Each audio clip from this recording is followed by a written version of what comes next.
Okay, here we go. All right. What said the United States could intervene anytime it wants in the Western Hemisphere? Roosevelt corollary to the Monroe Doctrine. And what country did the U.S. do that first? Very good.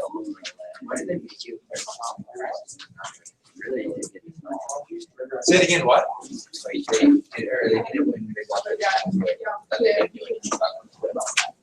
Well, because when Venezuela happened, that was before he really, when that was going on, and that's when Roosevelt would actually issue.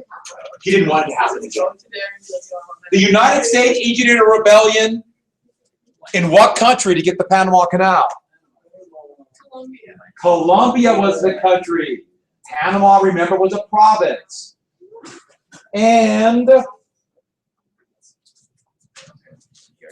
oh, what was the company that the United States really did big stick diplomacy for, kind of symbolized? United Fruit, or they sell their bananas as? Chiquita. All right, Chiquita. And lastly, when the U.S. went in and forced the Dominican Republic to pay back their loans at gunpoint, what did that encourage U.S. banks to do? Yeah, loan more, buy more bonds, keep going, because they know they'll get their money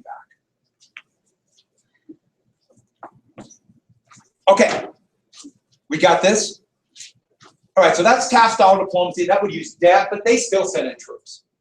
And when President Wilson's there, it's going to talk a little different language, but still the same. Big stick diplomacy would be continued until Franklin Roosevelt was president. Franklin Roosevelt desperately tried to change that and tried to allow for more independence and democracies in Latin America. But Roosevelt's initiative would end because of the Cold War after World War II. Then it became, we can't let the commies. Better to have a dictatorship than a commie. And by definition, what was a commie? Democracy. So that's big stick diplomacy. Obviously, we'll come back to that. Guatemala will be the big one in this area. Now, in the Pacific, things were a little bit different. China. I went right down China. China was an area that the United States wanted to trade. That's why part of the reason we wanted the Philippines. But there's something else. There were a lot of Chinese immigrants that were coming to the United States. Some were coming on their own, voluntarily. Some were literally being sold. They sold coolies. They sold them. They were slaves, but no one called them slaves. And they worked for the railroads. They worked in various places all over the Western United States. There was a big Chinese community in Helena, and almost all of them went back to China. I'm going to be clear about it. About 80 to 90% would go back to China. European immigrants, about a third would go back. So more stay for the European immigrants. And in 1887, the United States would pass its first anti-immigration measure since the Alien and Sedition Acts. It's called the Oriental Exclusion Act. Oriental, though, specifically meant Chinese. Orientals, it's pretty close. It's considered by a lot of Asians to be racist, but now, and actually the name comes from how they would orient early maps to Jerusalem. That was the east. It's kind of an innocent starting to that.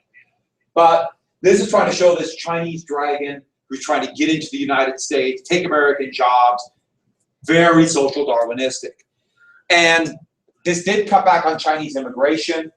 And the thing was, well, China was already being exploited. And we're leading up to something called the Boxer Rebellion. We can't go into all the details about the Boxer Rebellion. But the great powers were all exploiting China.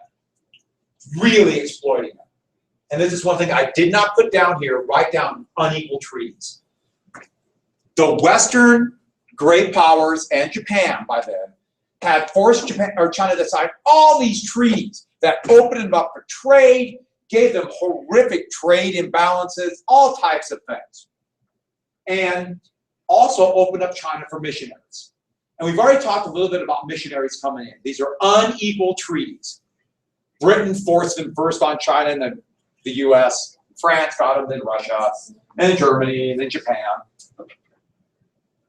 Britain would fight 2 wars to open up, force these unequal treaties. The name of the war should tell you exactly what Britain, or why China wanted this out, and why Britain wanted it in. Yeah, the Opium Wars. Britain wanted to force China to buy opium. Well, what is refined opium called? Heroin or morphine, laudanum. Yeah. We'll get to a little bit of that, the Pure Food and Drug Act. Heroin was a great thing they give to kids. Mother's Little Helper, it was called. Right? If the kids colicky, if your baby can't sleep, you dip your finger in the laudanum, which is opium, your finger in it, just coat their lips, and they go to sleep. No worries. It works. There might be some side effects, I don't know. All right. Well, a lot of Chinese began to really resent not only what this trade was doing to them, it was just impoverishing them, just sucked all the wealth out of China, but also the missionaries who were coming in and basically telling them that you're decrepit and immoral. And so this would trigger a rebellion, but they started in secret groups because technically the Chinese government could not be a part of this. Well, they were martial art societies, would be kind of the center of this anti-Western feeling. A hackneyed English translation of these groups was the peaceful and harmonious fits, because there's martial arts. But when the British are thinking fight, they're going to have a fight, martial arts, to the British, they're boxers. And that's why it's called the Boxer Rebellion. Just that's it. They didn't understand what martial arts were, but the British liked to box. And so that's what it was. And in 1900, starting there, all these Chinese peasants and people rose up to attack Western and great power trading facilities and missionaries. So naturally, they involved pink passes. You can't exaggerate the.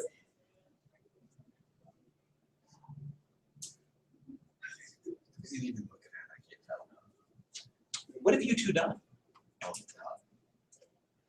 They finally caught you guys.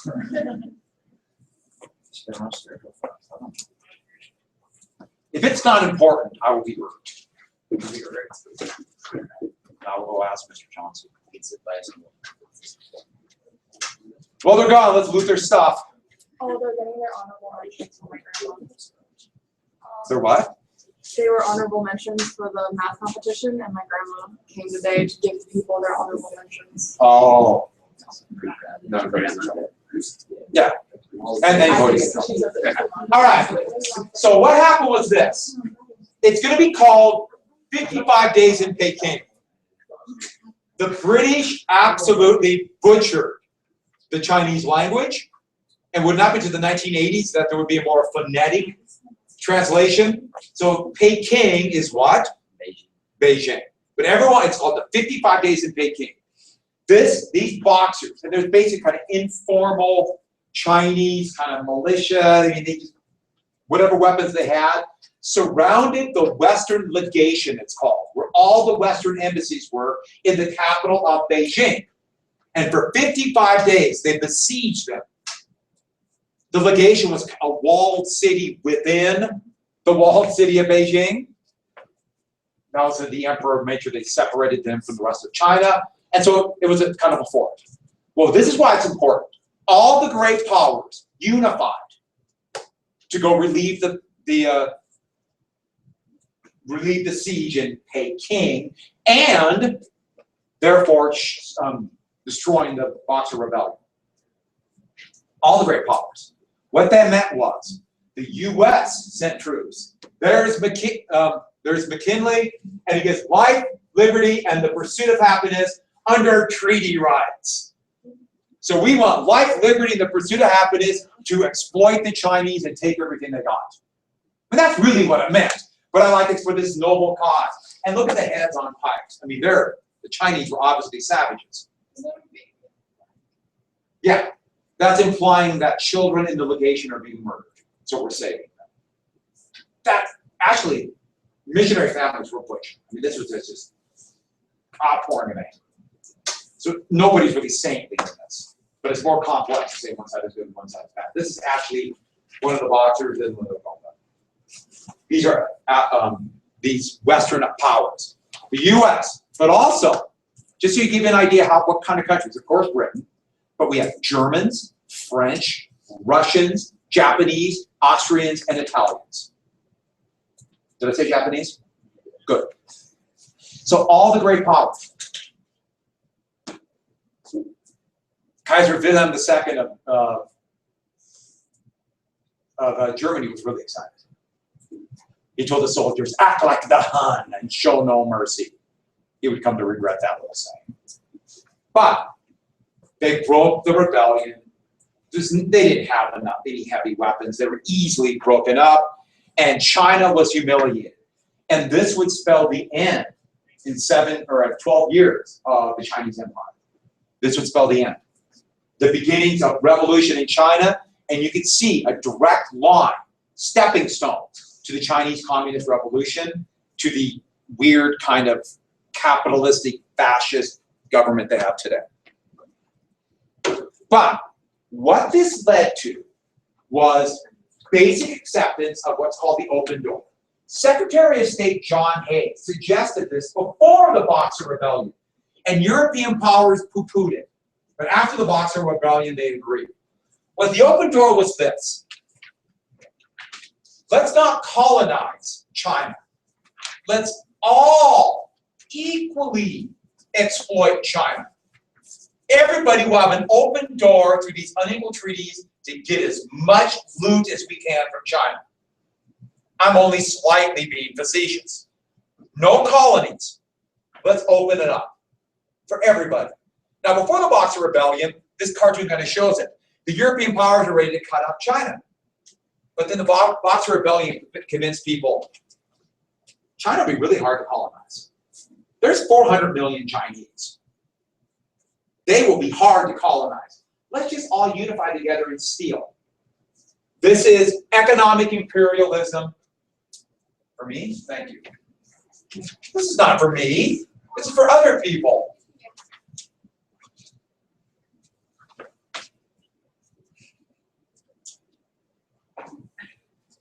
Confused. Yes. Now I forgot what I was going to say. Oh, this is economic imperialism. This is economic imperialism. Open door. There would be kind of like spheres of influence that like the British would mostly trade here, the Japanese there, but for the most part, everybody had it.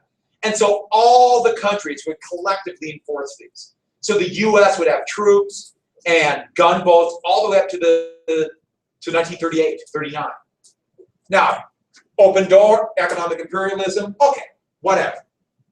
China's going to rebel against this. This is important because in the 1930s, Japan is going to say, no, we want this.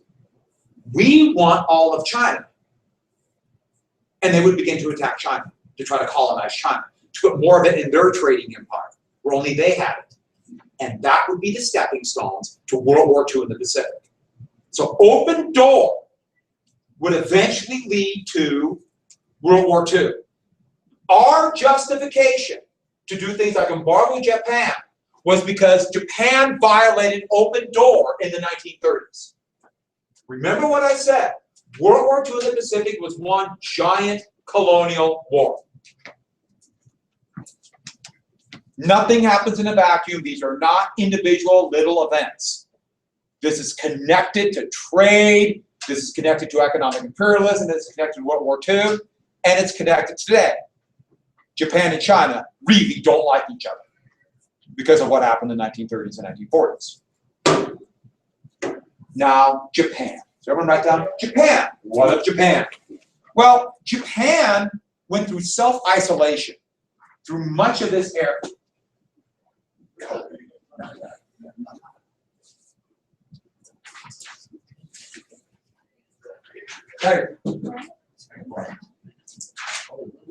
Nice. Japan, when the European powers started arriving in the 16th century, Japan shut off its borders. They wanted no influence from the outside world. And so by the 19th century, Japan was medieval. It was broken up into kind of feudalism. There were knights fighting each other. What do they call their knights? Samurai, yeah. And so it's just medieval. Well, the Industrial Revolution had begun. And in 1853, a small U.S. fleet, their Pacific Squadron, sailed into Tokyo Harbor under Commodore Matthew Peril. They were called the Black Ships by the Japanese because not only were they not so much painted black, but they were black from the soot, from the steam engines. They were steamboats. They had cannon. Now, they weren't armored. They were wooden. But the Japanese had nothing. Their most modern weapon were arquebuses. That's a very primitive match-fired musket in the 16th century. Perry sailed in and demanded Japan open up. And Japan had to. Now, Japan had two choices after Perry came. It could go like what's happening in China, all these unequal treaties, or they can do what?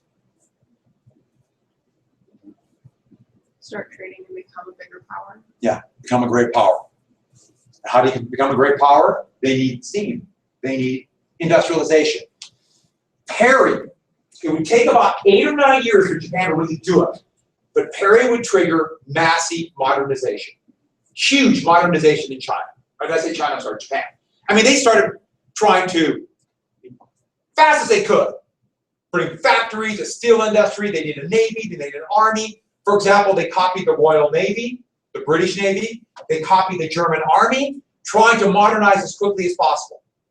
And in 1894, Japan even defeated China in a war. Shockingly fast. Also, Japan's now a great power. I mean, that's 40 years. It is remarkable. So Japan has a very interesting view towards Perry. They view Perry as almost a Japanese hero because he forced Japan to become a great power. So this should tell you something about Japan. This is one of many. There's many pictures like this of Perry that's drawn near the end of the 19th century. And look how they draw him.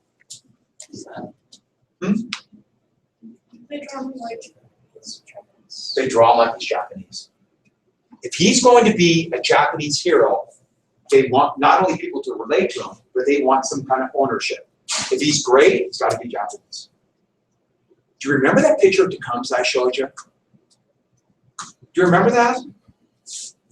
And they showed Tecumseh, and they, because of the fear and respect that the United States had for Tecumseh, how did they draw him? white person. Yeah, if he's going to be that respected, he's got to be white. Japan is very what? Huh? Racist. They're very racist. Part of the reason why World War II is going to be so horrific. Japan was very racist. The United States was very racist too. It turned into a racial bloodbath in many ways. So isn't this interesting? The U.S. did the same thing that Japan did. It's a fascinating thing how we want him to be great, so he's got to be partially like us. That's what Japan is thinking. So soon Japan is going to be called the Yellow Peril. The Yellow Peril. Because, okay, it's a little bit of a racial undertone. Yellow? What? Everybody, they're looking for colors for people. I guess you could kind of get white. You kind of get black. It was actually a mistranslation why American Indians were called red. Just a mistranslation in Spanish. And yellow? I don't understand that, but yellow became for Asiatic. It doesn't really fit, but it's kind of this, you got to divide people up by race and categorize them. So the yellow peril began to fear the Japanese because this is right around the Spanish-American War. And the Japanese empire was growing fast. They got Korea and Formosa from China. And they were moving this way and this way. What's this? The US just got the Philippines. Here's Guam. They're moving this way. The US just took Hawaii. Moving this way, Alaska. The yellow peril. Japan was becoming a threat to the United States. Oh, one more little quirk in this map that I just always find interesting. The Dutch got this back when they were very powerful in the 17th century. But see this area in blue? And also part of Samoa? The Germans. I just always find that it just seems so weird to me that the Germans would get this. They even got a piece of New Guinea they called Kaiser Wilhelm land. It just seems so out of place. But they took it. Before we get to that, one of the reasons Japan was considered to be so much of a threat was in 1905, I didn't put the date down, so in 1905, right after the Spanish-American War, the Philippine insurrection is just over. They defeated Russia. They shocked the world. In 1905, 1904, 1905, the assumption was, okay, Japan is getting a little stronger. They could beat China, but they can't beat a European power. Why? Why can't Japan beat a European power like Russia? What's that? Yeah. What's the term for one group being more civilized than somebody else? Superior, advanced? Yeah, because of social Darwinism. Europeans are obviously got to be superior. They're civilized, they're more technologically advanced, they're smarter. Oh, they can beat China, but not Russia. So everybody thought this. This is a war over China. It's about China. Colonization of China. Trading rights in China. Now this goes back to 1877, but it was seen as this massive country that was scooping up land. These kind of maps were the rage at the end of the 19th century. They would put like little caricatures of the different countries to represent them. I know it's kind of hard to see. There's a Frenchman, there's a German, but look how they draw Russia as this octopus scooping up land. So everybody assumed this Russian octopus. More and more, by 1905, they started calling them a new thing, the Russian steamroller.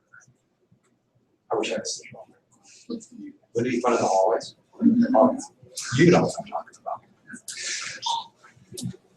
It would certainly change that whole, it would change the overcrowding issue really quick. Well, the fight is over this. This area, Manchuria and China. And Russia claimed this and had a naval base in Port Arthur. Now, you don't need to write down the details of this. I'm just going to tell you. Because this has some implications down the road. Russia and Japan could not come up with a deal. So what Japan decided to do is to attack the Russian Pacific Naval Squadron here. No warning. No declaration of war. Nothing. Just sailed in the middle of the night and attacked. A sneak attack. Knocked out the Russian fleet. Worked. Japan would never do this again, right? One of the things about Pearl Harbor, the attack of Pearl Harbor of the American naval base in the American colony of the Hawaiian Islands on what day? December 7th. What year?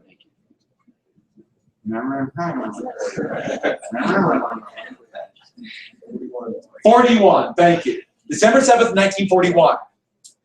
Is that Japan had done this before. Japan had done this. It worked. So the assumption is they would do it again. And what? No, and this was the time. Yeah, and this was it. And okay, it might look like a long time ago today. 1905 and 1941, pretty close. They even bombed an American gunboat in China in 1937. We knew. So that's why this is important. It's important for a lot of ways, not just the rising power of Japan, but we should be watching. There's something else that I'll tell you about later. You like this? Don't you like that? I think that's so cool. Well, what the Russians decided, we'll take them out. We'll sail our Baltic fleet all the way around the world and destroy Japan. That became their plan. And that's a Russian picture showing out easily. The Russian Navy will punch out. Look at how they draw Japan. Isn't that horrible? We'll take them out. And this is actually a pretty funny story, so you want to hear the story? Yes. So, they sailed their Baltic fleet from here, 7 months, all the way around to here. 7 months. They couldn't take the Suez Canal because Britain shut it down. Japan and Britain were allies. Why? Fear of Russia. That's why Japan would be an ally of the United States in World War I. Well, when the U.S. joined. But here's the funny story. So, the Russians are taking off, and they are all fired up for this war. And so they're sailing into the North Sea, right here. And all of a sudden, at night, they saw ships and lights all over, and they opened fire. The Japanese have attacked them. The Japanese were right here. Disguised as Dutch fishing boats. Yeah, they sank 12 Dutch fishing boats because they were so geared up for war in the North Sea. Now, I understand geography, a little bit at least. That's a long ways away. And so then they actually had to pay the Dutch a lot of money. They also did. Shell the coast of Britain. Accidentally. Russians are having a lot of problems. So they sail all the way around, got right to here, and the battle is going to be called Tsushima. It's a little strip between Japan and Korea, right there. 7 months. They're trying to get the Vladivostok to be, that's a Russian harbor, right here, and the Japanese attacked. Right there. They crossed the T, the Japanese attacked, and destroyed the Russian fleet. Sunk almost all of them. I want you to think about this for a second. These poor guys were on their ship for 7 months. It's a hard trip. Made all the way around the world, and then boom, they're gone. And then to add to the humiliation, the Japanese found 2 of the Russian ships that were sunk in shallow water, brought them up, fixed them, and used them for another 20 years, just to slap the Russians in the face. Horrible, one of the, classic naval victory. And with this, eventually the war ground down, and Teddy Roosevelt, the President of the United States, saw its opportunity. He's looking at this like, Japanese are getting pretty strong. I'm gonna fast forward to this. Oh, I gotta show this cartoon, this is a good one. There's the big Russian beast, and little Japan's knocking it out. There's Britain in Japan's corner. Who's Russia's ally? French. Yeah, that's France. How do you know? Mustache. But why this victory is so important? This kind of implies it here, this idea of Asia for the Asiatics, not for the Europeans. This is why it's important. This is why this battle is important.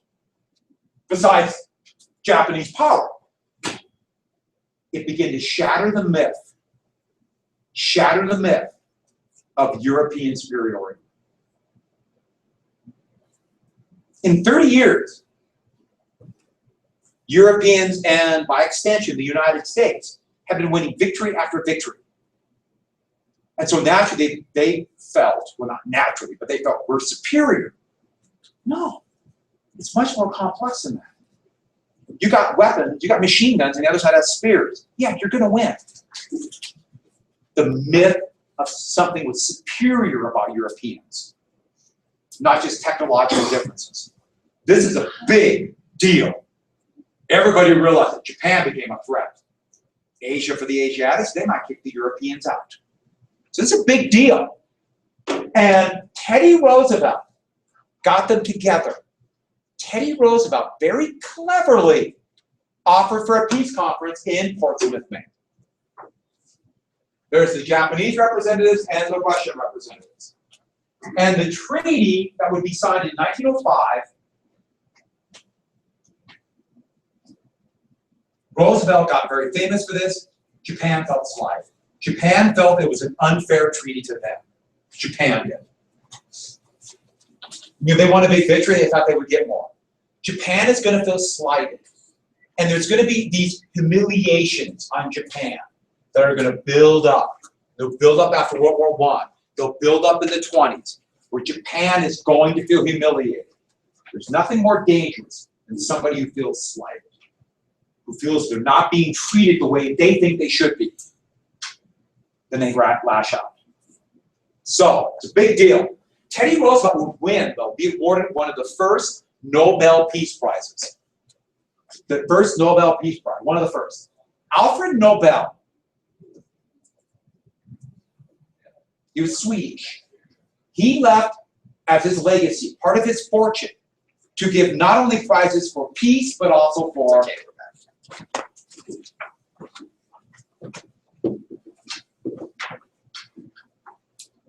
Why? Oh. Contest.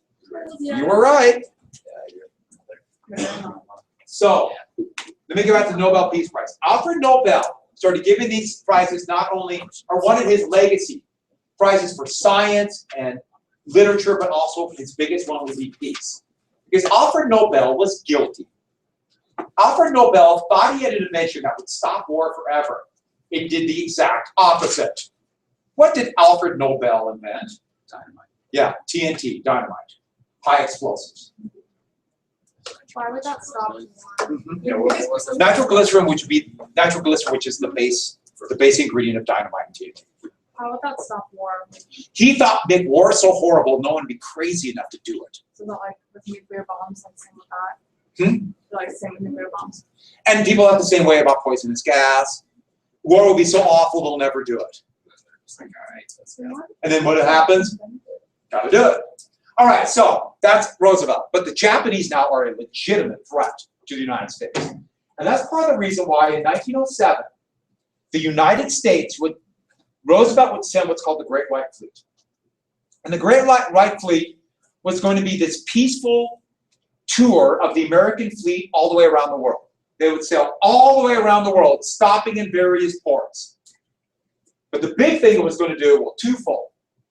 It's going to show how America is now a great power. America has arrived on the world scene, and the Great White Fleet would announce it. Not only does the United States have a powerful economy, but they have a powerful fleet. But they painted the ships white. Ships were painting themselves. Wow. They made self-painting ships. They're painting the ships gray for camouflage, white to be easy to see, so the idea is peaceful. But there's another reason they sent, I like this picture, this new modern fleet to intimidate what country? Japan. To intimidate Japan. Here we are. By the way, what's the power source of those ships? Cool. Hard to hide with coal, right? It doesn't matter what color. Yeah. That's why going to oil would be such a big deal. It's not near as smoky. Did they ever like try just pumping? Did they ever try just pumping the exhaust? It couldn't work, it would back up. They can't pump it, it would stop the pressure too bad. And it would kill the crew. And that would, by definition, is bad for the ship morale. What's also interesting about this is, in 1907, it was sent around the world. And these were comparable to the best ships that Britain, Germany, France had. These were good ships, steel armored, big guns. By the time they got back in the United States, after 42,000 miles, all the ships were obsolete. Every single one. That's how fast technology has changed. The British had already made a super battleship, and every country had to copy it because these ships were no match. Did the U.S. have new ships by the time they got back? They had to start making them. Why didn't they make that while the ships were out? Well, I mean, they were starting to construct it, but the ship was literally just being made, or just finished. The British ship was called a dreadnought. And that would trigger an arms race that would help lead to World War I. So many things, you can see these things just building. They're building up. All leads to World War I and then World War II. When did they switch over? This era. They were starting to make oil turbines. In fact, they're already making them, but a lot of countries didn't have a big supply of oil. So like Germany didn't have oil, so they kept the coal. Britain didn't either, but they would figure it out.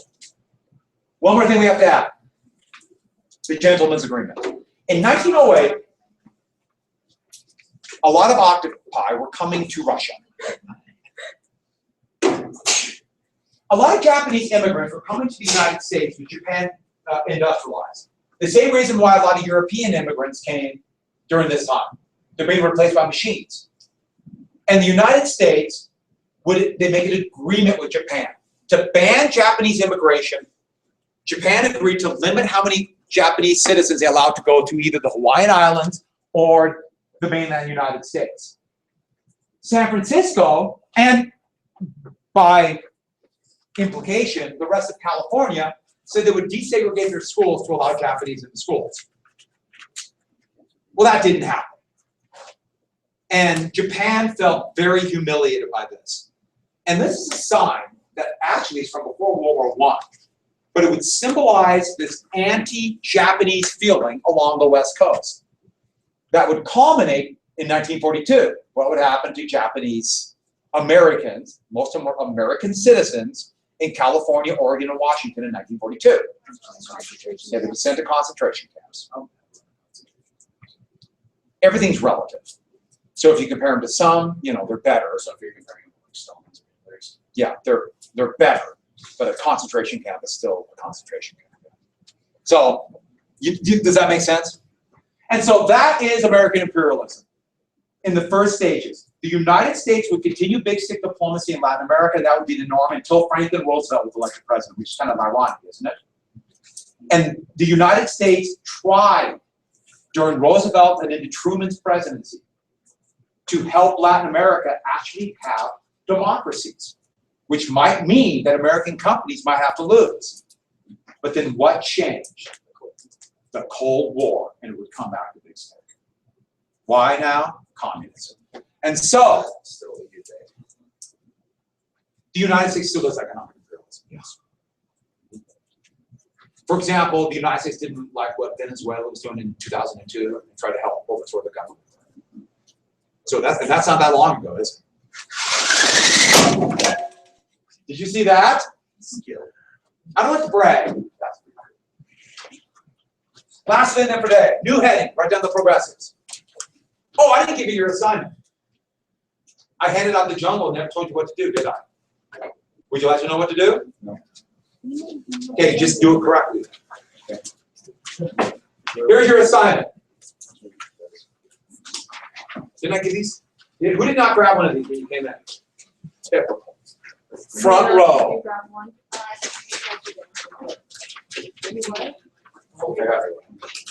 Show. All right, this is what you have to do.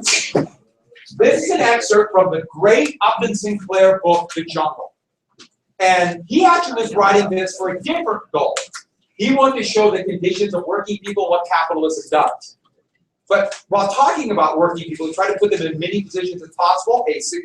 Well, a part that people remembered was what working conditions were like in slaughterhouses. I don't know if you know this, but people tend to eat food. Did you know that? You can write that down on top if you're not sure. That might be a bonus question. And people looked at this and said, oh, I need this. And so this would make a dramatic change. So what I want you to do is twofold. When you read this excerpt, and then I gave you a couple more things. This article is great and frightening. How they used to adulterate food. And then a few more articles. Underline examples of cutthroat competition. Underline how companies tried to save money. How they tried to save money in production to cut costs. And then you have 3 questions to do on a separate sheet. Questions 4, then you turn the page, there's question 6, and then 9. Everyone got that? 4, 6, and 9. When are these due? At the end of the period.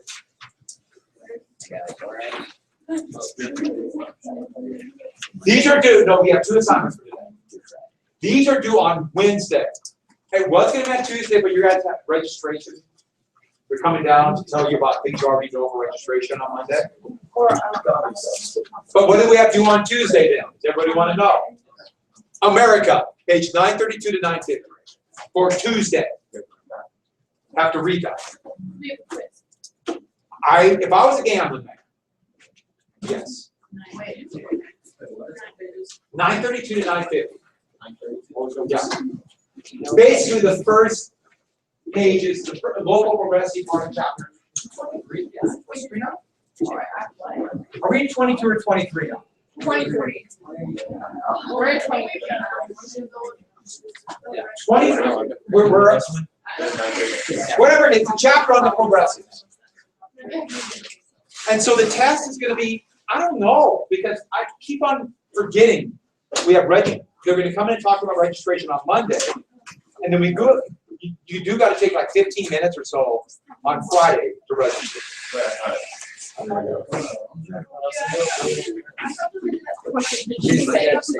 my God, my granddaughter. Okay, well, so you guys have. Oh, okay. Because there really was a real thing where. Oh, and then I will tell you some. I will give you some hints about how to do. Actually, they're good hands. How to register. After Mr. Peril. I'll try to get on Thursday. And she would say I had a that Monday. my sister was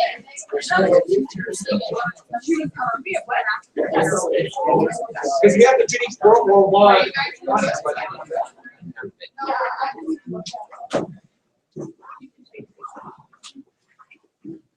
The clock is running. So like. She's afraid. Ow. I'm so scared. Oh, where are you going? I'm at the district. Oh, you're not afraid. You have to give a speech about. I have to give two speeches. One to Peril. When is what's the what? I have a short prep to give and then oratory that I wrote. Now I can't see. And it's about. It has to be relevant to the Constitution in some way, so I'm doing my piece. It's Tuesday. Seats. And so for this That's great. That's a really good topic. You're gonna do that. Let me know how you do. You're gonna do great. It's good function. Good. Just do. You're gonna do great. You're gonna do great.